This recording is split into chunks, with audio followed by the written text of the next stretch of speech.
Welcome back. Still talking about this total weather alert, and Colleen, it would be easy to think when you look outside that the threat is over, but this is such a long duration event. Yeah, and the worst of it is really going to come in after dark this evening, so I don't want everyone to let their guard down. You know, once the day ends, temps are in the 50s, it's just raining, you think it's not that bad, but the cold front's going to come through and really complicate things a bit for us later this afternoon. I wanted to show you on the map here how widespread this storm is. It's affecting the entire eastern seaboard. We've got an atmospheric river delivering this moisture here to Maine. You can see it's raining from Florida all the way up to Nova Scotia. We do still have some freezing rain at this hour as well. There's a few spots where temperatures are still lingering right around 32 degrees, but the warmer air is starting to come in, the heavier rain starting to come in, and that will deliver the warmer air with it. So expect temperatures to really surge this afternoon. You can see that warmer air already showing up in Rockland where it's 52, but back in Naples it's only 32. So the warm southerly winds will help to improve the ice situation here as we get into the afternoon,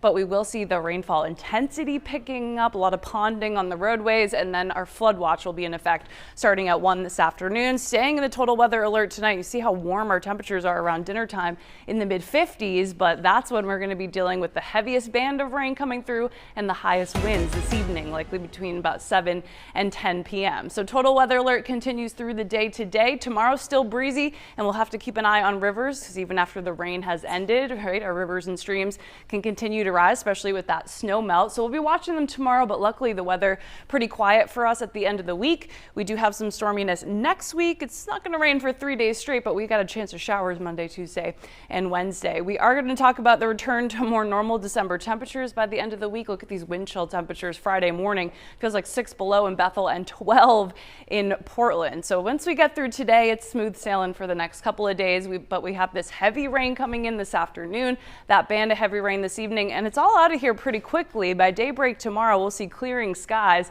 It'll still be a bit blustery, but a nice quiet day for Thursday and on into the weekend. Temps are pretty close to normal. Now let's talk about the wind. Right now, it's not too bad, gusting around 15 miles an hour, but watch as I roll this forward over the next couple of hours. We're seeing wind gusts close to 40 miles an hour by 4 p.m., and then the worst of it comes in 7, 8 p.m. We've got wind gusts over 50 miles an hour, even gusting near 50 for inland areas like Lewiston. So that's going to be the highest winds for us in the evening hours towards midnight, and then things do die down a bit. It'll still be on the breezy side tomorrow, but the damaging wind threat will be over after midnight tonight. Flood watch goes into effect starting at 1 p.m. This continues into tomorrow morning because, again, creeks and streams can continue to rise even after the rain has ended. So watching that tomorrow, but luckily a nice quiet weekend. Then we've got that chance for some showers and wintry mix for inland areas toward the middle part of next week. A busy day ahead, and again, the worst of it, Terry, after dark this evening.